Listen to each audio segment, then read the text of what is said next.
வணக்கம். செல்வகுமாரின் நீண்டகால வானிலை ஆய்வறிக்கை. அதிகாரப்பூர்வ வானிலை அறிக்கைக்கு இந்திய வானிலை ஆராய்ச்சித்துறை அறிக்கையை பார்க்கவும். 2026 ஏப்ரல் 29 புதன்கிழமை அதிகாலை ஆய்வறிக்கை, நீண்டகால ஆய்வறிக்கை. பொதுவா நிறைய கைபேசி அழைப்பு 24 மணி நேரமும் வாட்ஸ்அப்லயும் வந்துட்டே இருக்கு, கைபேசி அழைப்பு வந்துட்டே இருக்கு, நேரடியாக வந்து கேட்குறீங்க. இதுல என்னன்னா நிறைய கேள்வி. இந்த ஆண்டு பருவமழை பற்றாக்குறையாக இருக்கும் என்றும் பெரிய அளவிலே வெப்பத்தின் தாக்கம் இருக்கும் என்றும் சொல்லப்படுகிறது. நான் என்ன விவசாயம் செய்யவா வேண்டாமா? என்ன செய்யலாம்? நீங்களே யோசனை பண்ண சொல்லுங்க. பருவமழை பற்றாக்குறை என்கிறார்கள். தொடர்ந்து கோடையாகவே இருக்கும் செப்டம்பர் வரைக்கும். தென்மேற்கு பருவமழை காலம் மழை பற்றாக்குறையாக இருக்கும் என்றும் அனைத்து மாவட்டங்களுக்கும் பற்றாக்குறையாக இருக்கும் என்று சொல்லப்படுகிறது. இதுல வேற கடுமையாக ஒரு உயிரிழப்பை ஏற்படுத்தக்கூடிய அளவிற்கு 2027 சூப்பர் எல்னினோ இருக்கும் என்றும் கடுமையாக ஊடகங்கள்ல பேசப்படுகிறது. அப்படின்னு ஒரு பெரிய அளவில் நிறைய பேர் வேதனையாக கூட இதை நாங்க ஏற்கனவே பல வருடங்களாக விவசாயத்தில் எதுவும் செய்யல, இந்த மாதிரி எதிர்காலத்தில் வந்தா வாழவா சாகவான்னு கூட சில பேர் பேச ஆரம்பிச்சிடுறீங்க. அந்த அளவிற்கு ஒரு மனவேதனையோட பேசுறதுக்கு இந்த அறிக்கையில விளக்கம் கொடுக்க போறேன். நல்லா புரிஞ்சுக்குங்க. பொதுவா மழை எப்படி பெய்யுதுன்னு முதல்ல நீங்க தெரிஞ்சுக்குங்க, அப்புறம் எல்லாமே நான் சொல்றது உங்களுக்கு புரியும். மழை எப்படி பெய்யும்? மழை என்பது நீராவி நீராக மாறுவதுதான் மழை. நீராவி எங்கிருந்து கிடைக்கும்? வெப்பசலன மழைன்னா காத்துல இருக்கக்கூடிய நீராவி வெப்பத்தால் லேசாகி மேலெழுந்து வளிமண்டலத்துக்கு போகும் பொழுது மரங்களோ அல்லது வங்கக்கடல் அரபிக்கடல் காற்றோ உள்ள நுழைஞ்சு அல்லது ஏதோ ஒரு வகையில் குளிர்விக்கும் காற்று நுழைந்து அந்த நீராவியை நீராக மாற்றுவது மழை. ஓகேங்களா? அப்போ பருவமழைன்னு என்ன? கடல்ல இருக்கக்கூடிய நீராவி, தென்மேற்கு பருவமழைனா கடல்ல இருக்கக்கூடிய நீராவியை காற்று சுமந்து கொண்டு மேற்கு தொடர்ச்சி மலையில வந்து ஏறும் பொழுது மலையில் இருக்கக்கூடிய மரங்கள்ல பட்டு நீராவி நீர்த்துளிகளாக மாறி மழையாக பொழியும். காற்றை தடுத்து எல்லா நீர்த்துளியுமே அங்க மழையா பொழிஞ்சிடும். கணவாய் பகுதிகளில் மழை இல்லாத காரணத்தினாலே, அங்கே தடுக்கப்படாத காரணத்தினால மழை சாரலாக வந்து கணவாய்க்குள்ள வந்து பொழியும். ஓகேங்களா? இதுதான் மழை. பருவமழையில புயல் மழைன்னு என்ன? கடலுக்குள்ள இருக்கக்கூடிய சுழற்சிகள் கடல் நீராவியை அப்படியே எடுத்துக்கொண்டு சுழலும் பொழுது சுற்றுப்புற கடல் நீராவி எல்லாத்தையுமே நிலநடுக்கோட்டு இந்திய பெருங்கடல் நிலநடுக்கோட்டுக்கு தெற்கே இருக்கக்கூடிய நீராவியையும் கூட சுமந்து வந்து, அதே போல தான் தென்மேற்கு பருவமழை காலத்திலையும் ஆஸ்திரேலியாவில் இருக்கக்கூடிய நீராவியையும் சோமாலியா வரைக்கும் எடுத்துகிட்டு வரும். அப்படியே சோமாலியா போய் ஒரு டேன் போட்டு மீண்டும் கேரளாவுக்குள்ளே வந்து ஏறும், கர்நாடகாவில் ஏறும், மகாராஷ்டிரா, குஜராத், பாகிஸ்தானில் போய் ஏறும். அது எங்கே எந்த வழித்தடம் வழியாக காற்று ஈர்க்கப்படுகிறதோ அந்த வழித்தடத்தில் நுழைந்து அங்கே குளிர்வித்து மழைப்பிடிப்பை பொழிக்கும். ஓகேங்களா? புயல் என்பது கடலில் இருக்கக்கூடிய நீராவியை உறிஞ்சி மேலே ஊதும்போது அது சுடன்று உள்ளே வரும்.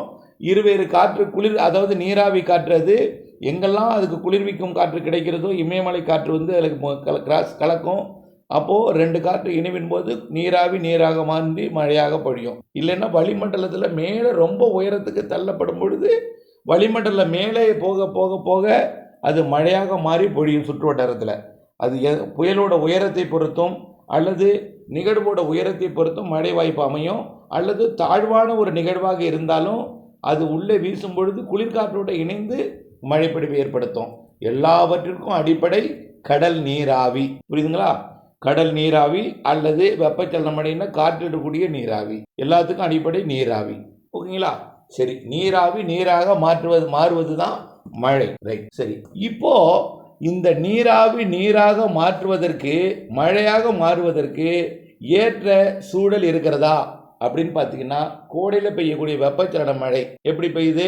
உயரழுத்த காற்று உள்ளே நுழையும். உயரழுத்த காற்றில் இருக்கக்கூடிய ஈரப்பதம் வெப்பத்தால் லேசாகி மேலெழுந்து உள்ளே போகும்போது வறண்ட காற்றாக உள்ளே போகும். மேலடுக்கில் இருக்கக்கூடியதற்கு அது வளிமண்டல சுழற்சி ஏதாவது இருந்தால் அது குளிர்வித்து இடிமழை பொழிவை ஏற்படுத்தும் அல்லது மரங்களால் குளிர்வித்து ஏற்படுத்தும். அது எவ்வளோ உயரத்துக்கு போயிருக்கிறதோ அதை பொறுத்து. ரொம்ப உயரம் போயிட்டுனா அது வளிமண்டல சுழற்சி தான் அது மழையாக மாற்றும். ரைட். காற்றழுத்த தாழ்வு நிலைகள் மழையும் கோடையில் தரும். இல்லை தெற்கு திசை தென்கிழக்கு திசை நிலநடுக்கோட்டு இந்திய பெருங்கிலிருந்து வரக்கூடிய நீராவி காற்றும் உயரழுத்த காற்றும் சந்திப்பை ஏற்படுத்தியோ அல்லது மரங்களால் சந்திப்பை ஏற்படுத்தியோ மழைப்பொழிவை ஏற்படுத்தும். எல்லாத்திற்கும் அடிப்படை கடல் வெப்பம் வேணும். முதல்ல கடல் வெப்பம் ரொம்ப அதிகமானால் புயல்கள் உருவாகும். ரொம்ப அதிகமான சிஸ்டங்களாக உருவாகும், ஸ்ட்ராங் சிஸ்டமாக உருவாகும். ஸ்ட்ராங் சிஸ்டம் உருவாகி எவ்வளோ பெரிய ஸ்ட்ராங் சிஸ்டம் உருவாகுதுன்னு பார்க்கணும். அது சிஸ்டம் உருவாகி கடல் நீராவியை உறிஞ்சி ஊதும்போது வெப்பத்தையும் உறிஞ்சி ஊதிடும். நீராவி அதிகம் உறிஞ்சி ஊதி குறிப்பிட்ட பகுதிகளில் அதிக வெள்ளப்பெருக்கை ஏற்படுத்தும். இதுவும் இருக்கு. எது எப்படியோ கடல் வெப்பம் உயர்ந்திருக்கிறது. எங்கே? ஒட்டுமொத்த நிலநடுக்கோட்டு இந்திய பெருங்கடல் வெப்பம் 31 டிகிரி செல்சியஸ் இதுவரைக்கும் இல்லாத அளவு. அது சுமத்ராவிலிருந்து சோமாலியா வரைக்கும் உள்ள நிலநடுக்கோட்டு இந்திய பெருங்கடல் 31 டிகிரி. தெற்கே தெற்கே இருக்கு. தெற்கே 10 டிகிரி வரைக்கும் 31 டிகிரி, வடக்கே 10 டிகிரி, கன்னியாகுமரி வரைக்கும் 31 டிகிரி. உள்ளே தமிழ்நாட்டை ஒட்டிய பகுதியெல்லாம் 30 டிகிரி இருக்கு. இலங்கையை ஒட்டிய பகுதி 30. அப்போ தெற்கே 10 டிகிரி, வடக்கு 10 டிகிரி, மொத்தம் 20 டிகிரி அச்சரேகை. 20 அச்சரேகைக்கு இடைப்பட்ட பகுதியில் 31 டிகிரி செல்சியஸ் வெப்பம் இருக்கு இந்திய பெருங்கடல். புரியுதுங்களா? அரபிக்கடலை பொறுத்த வரைக்கும் குறைந்தபட்சம் பாகிஸ்தான் எல்லை ஓரமே 28 இருக்குங்க. 28 இருக்கு செல்சியஸ். சரி, கொல்கத்தா கிட்ட இப்ப 28 மாறிடுச்சு. ஆந்திர பிரதேசம், ஒடிசாவெல்லாம் 29, 30 மாறிட்டு இருக்கு. தமிழ்நாடு கடலோரம் எல்லாம் 30 இருக்கு. சரி, இந்த தமிழ்நாட்டு கடலோரம் உயரக்கூடிய வெப்பத்தை தமிழ்நாட்டு கடலோரம் நிகழ்வு வந்தாதான் அந்த வெப்பத்தை தணிக்கும். இல்லைன்னா நீரோட்டம் கடத்தணும். நிகழ்வு வருவதற்கு, கோடையில் வருவதற்கு வாய்ப்பு இருக்கு. தென்மேற்கு பருவமழை காலத்தில் தமிழ்நாட்டை ஒட்டி வலுவான நிகழ்வு வராது. காற்று சுழற்சிகள் வெப்பத்தை குறைக்கலாம். நீராவி காற்றை, அதாவது கடல் மேல்பரப்பில் எப்படி நம்ம காஃபி சாப்பிடும்போது சாசல் ஊதி சாப்பிட்றோமோ, அப்போது எப்படி காற்று வெப்பத்தை தணிக்கிறதோ, அந்த காஃபியை வெப்பத்தை தணிக்கிறதோ, அதே போல் கடல் மேற்பரப்பில் அடிக்கக்கூடிய காற்றும் வெப்பத்தை தணிக்கும். அந்த வெப்பத்தை தணிக்கும். அப்போது வெப்ப நீராவி, அதாவது கடல்லேருந்து வரக்கூடிய நீராவியும் சுமந்து கொண்டு நீ மழையையும் கொடுக்கும். அதே போல தான் அரபிக்கடல் வெப்பம் 30 டிகிரி இருக்குது, 29 டிகிரி இருக்குது மத்திய அரபிக்கடல், வடக்கே 28 இருக்குது, 27 ஓமன் வளைகுடா ஒட்டி இருக்குது. பாக்கி எல்லாமே 26க்கு 27க்கு மேலே தான் இருக்குது. 30, 31 தமிழ்நாடு, கேரளா, நிலநடுக்கோட்டு இந்திய பெருங்கடல் 31 பரவலாகவே. தெற்கே 10 டிகிரி, வடக்கு 10 டிகிரி வரைக்கும் 20 டிகிரிக்கு அதாவது கன்னியாகுமரி முதல் தெற்கே 10 டிகிரி வரைக்கும், அதாவது நிலநடுக்கோட்டுக்கு தெற்கே கூடிய 10 டிகிரி வரைக்கும் 31 டிகிரி செல்சியஸ் இருக்கு. ஆக எந்த அளவிற்கு கடல் வெப்பம் உயர்ந்திருக்கிறதோ அந்த அளவுக்கு கடலிலிருந்து நீராவி வெளியாகும். அதே போல நிகழ்வுகளும் உருவாகும். நிகழ்வுகள் உருவாகி வந்தால் நல்ல மழைப்பொழிவை தரும். வங்கக்கடலில் நிகழ்வு உருவாவதற்கு வலுவான நீரோட்டம் இருப்பதை பாருங்க. ஆந்திர பிரதேசம், ஒடிசா வரைக்கும் வெப்பத்தை கடத்துது. ஆந்திர பிரதேசம், ஒடிசா கடலோரமும் 30 டிகிரியாக மாற்றுவதற்கு சாதகம் இருக்கு. இதனால வரக்கூடிய மே மாத பிற்பகுதியில், அதாவது 10 தேதிக்கு மேலே 15 தேதிக்குள்ள ஒரு நிகழ்வும் மாத இறுதியில் ஒரு நிகழ்வும் வங்கக்கடலில் உருவாவதற்கு சாதகம் இருக்கு. இது ஆந்திர பிரதேசத்தின் வடக்கு பகுதி ஒரிசாவில் கரை கடப்பதற்கு வாய்ப்பு இருக்கு. வடகிழக்கு மாநிலங்கள் மற்றும் வங்க கடலோரத்தின் ஒடிசா, மேற்கு வங்க மாநிலங்களுக்கெல்லாம் உள்ளேயும் ஜார்க்கண்ட், சத்தீஸ்கருக்கெல்லாம் நிறைய மழைப்பொழிவு கொடுப்பதற்கு கோடையிலேயே வாய்ப்பு இருக்கு. வடகிழக்கு மாநிலங்களுக்கெல்லாம் பாதிக்கும் மழைப்பொழிவே இருக்கு.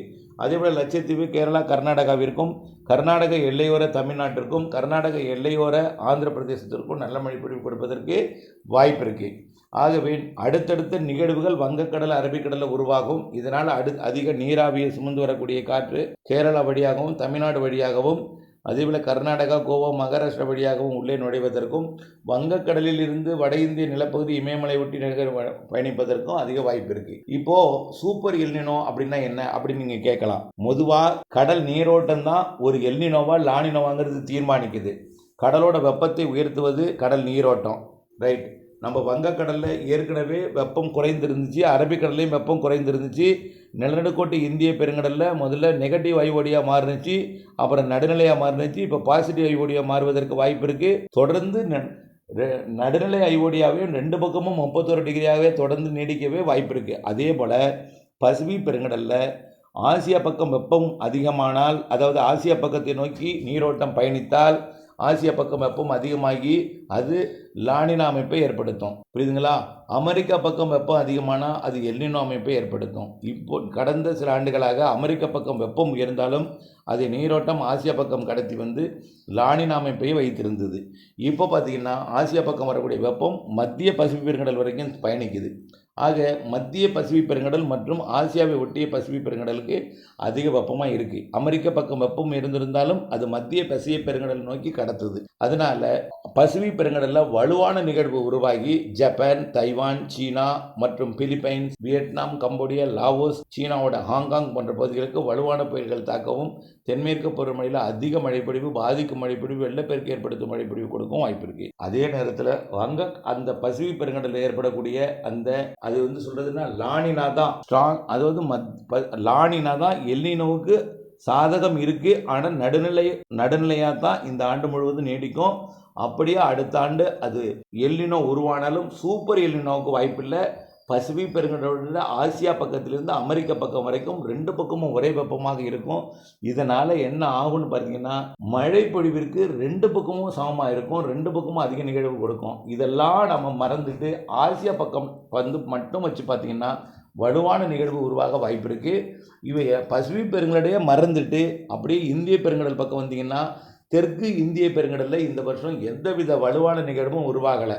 மடகாஸ்கருக்கோ மொரிஷியஸ்க்கோ அல்லது ரீயூனியனுக்கோ எந்தவித ஆப்பிரிக்காவோ கண்டத்துக்கோ எந்தவித ஒரு பெரிய புயல் எதுவும் தாக்கலை. அதனால் வெப்பம் அப்படியே பாதுகாக்கப்பட்டிருக்கு. ஆஸ்திரேலியா பக்கமும் அப்படி தான் இருக்குது.